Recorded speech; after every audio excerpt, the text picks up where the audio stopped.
Hey all, welcome to the Low and Mopar YouTube channel. I'm busy sitting here in the newly acquired 1990 Dodge Dynasty. I just wanted to kind of give you guys an update and also kind of voice my feelings on some things. As you all know, I just got this car recently. Didn't pay much for it, and I'm really glad I didn't.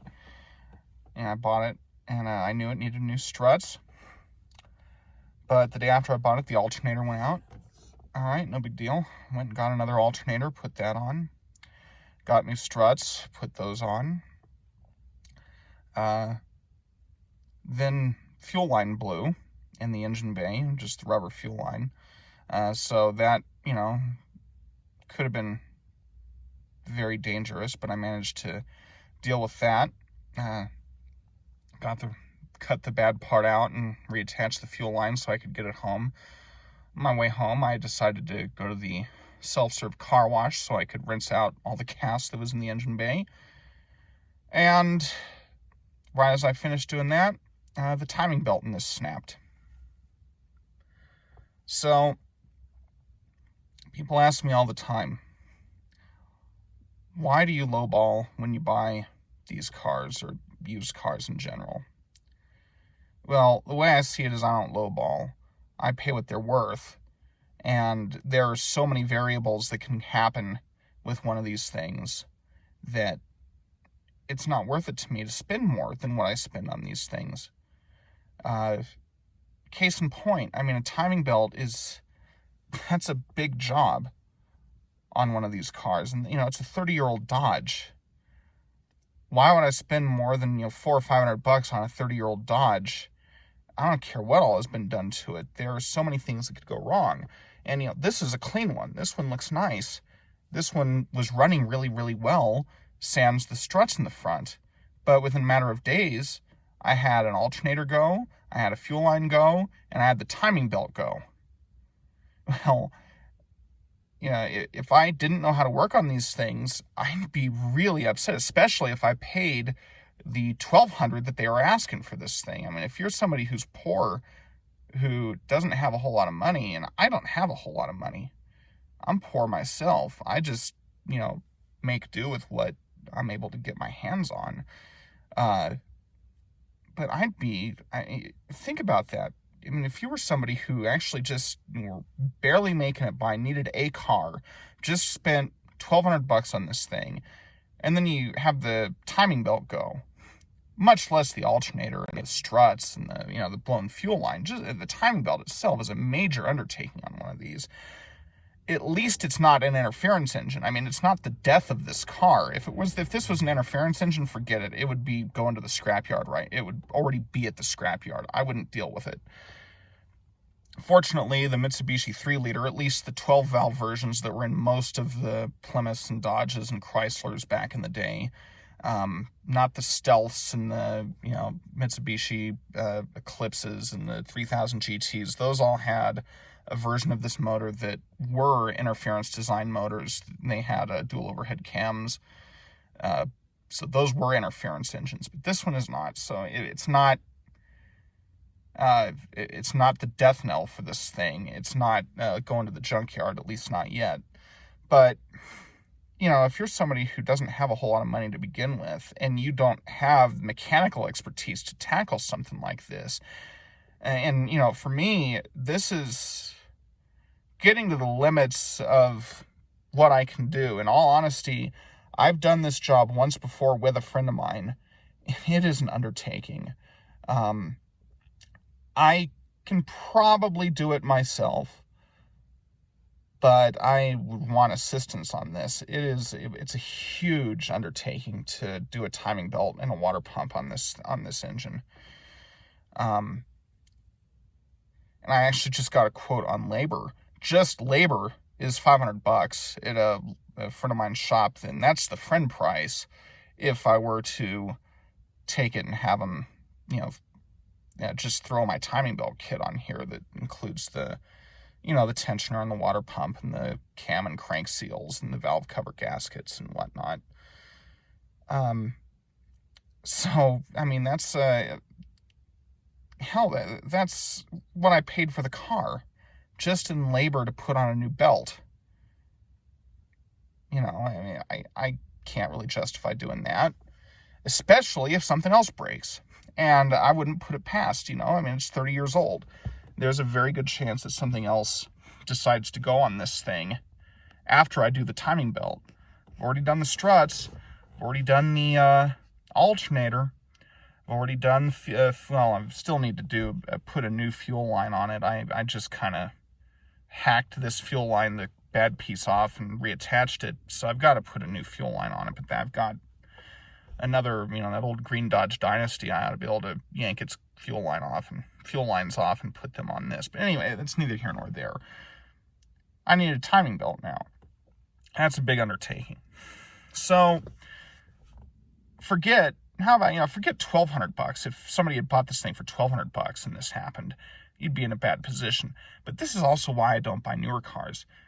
Why don't I go out and buy like a 2015 or 2016 and it's 5 years old now? Well, the exact same thing could happen with that. I could spend 10 or 15 grand on a used car that's, you know, nowhere near as, you know, kind of an economy box, you know, type thing. Maybe I could get a nicer one. I don't know. I mean, I'm just using, you know, numbers, 10 or 15 grand saying I spent on a used car. There's nothing saying a timing belt isn't going to go on that. And there's a very good chance that's an interference engine. And then you're spending half again what the car costs to have the motor rebuilt. You know, car that new, I don't know that I could, that I'd want to work on it. They are built with such tolerances, and they are built to be worked on by ASE certified mechanics with, you know, scan tools that cost tens of thousands of dollars. And, you know, they're not made to be worked on by someone like me. They are made to be worked on by dealership mechanics. And it's just like Apple doesn't want you to replace the screen or the camera or the battery on your iPhone. They want you to go to them, or, you know, they don't want you to go to some third-party shop to do it. And even though it's a relatively easy job, they're putting in all sorts of roadblocks software-wise to make it impossible to do. So that's why I don't go out and buy anything newer, because I don't want to be at the mercy of dealerships and ridiculous, you know, spending ridiculous sums of money to have things fixed. And the same more or less can be said for anything made in probably the past 15, maybe even 20 years. That's why I don't go for the newer things.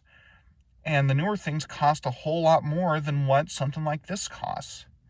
So, in my mind, you know, best advice I can give people is, if you don't want to do your own work on your own car, then go out and lease a new car so that it is under warranty and you're taken care of, and just get a new car every, you know, 3 years and just have that monthly payment. If you're capable of working on a new car and you've got all the necessary tools and the experience and the patience to work with how they're built, more power to you. That's not me. I like the way these are built. I like the way that I can work on these, and I can get them for, you know, small amounts of money. But, you know, I also have people tell me I'm a low baller, and how can I, you know, justify spending so little on these cars. Well, this car right here is a perfect example of why. Because when the crap hits the fan, you can be up, you know, at creek without a paddle, and I'm not willing to gamble any more than what I gamble on them. If you don't like it, then don't sell it to me. But don't tell me I'm wrong, because, you know, here's a car that was, you know, from the looks of it, very well taken care of. It's in good shape. It needed struts, but within the matter of a few days, all hell broke loose on it. So you're going to have a hard time telling me that this thing is worth more than, you know, $400 or $500. With all the trouble I've already had with it, I mean, imagine if I didn't work on my own cars. You know, I'd be new alternator, I don't know, for this car, probably $400 or $500 for that. Struts, $400 or $500 for that. You know, timing belt job, probably $800 to $1,000 for that. I mean, hell, you got $2,000 right there. And that's not counting the fuel line. Fuel line, probably not all that much, but, you know, that's a tow. You'd have to have it towed, because if it's spraying gas everywhere and you can't fix it yourself, well, you're gonna have to have it towed at least. So I mean, let's say I bought this thing for the $1,200 they were asking for. I'd already be out over $3,000 on this thing, and then God knows what's going to happen next. As it stands right now, I've got, you know, $500 into the car. I've got $25 into a good used junkyard alternator with a warranty on it. I've got $50 into good, you know, struts that I got, again, off of a low mileage Chrysler New Yorker 5th Avenue at a junkyard, and they're in good, decent condition. And I've got $50 into a timing belt kit. So what does that work into? So $625. Plus all the time that's going to have to go into dealing with doing the timing belt on it now, which I don't really want to think about because it's a major undertaking. So anyway, again, guys, the moral of the story is, if any of you question why do I not spend more on these cars than I do, there's your answer. Because when things break, like have broken on this thing so far, I personally can't justify spending more on them than that. And I spent more on this than I generally do. So, take it for what you will. Hopefully everything ends up working out on the thing. But, try to make a video of doing the timing belt on here. If I'm gonna do that, I'm gonna need my friend to help me with it, because I can't make a video of a timing belt job.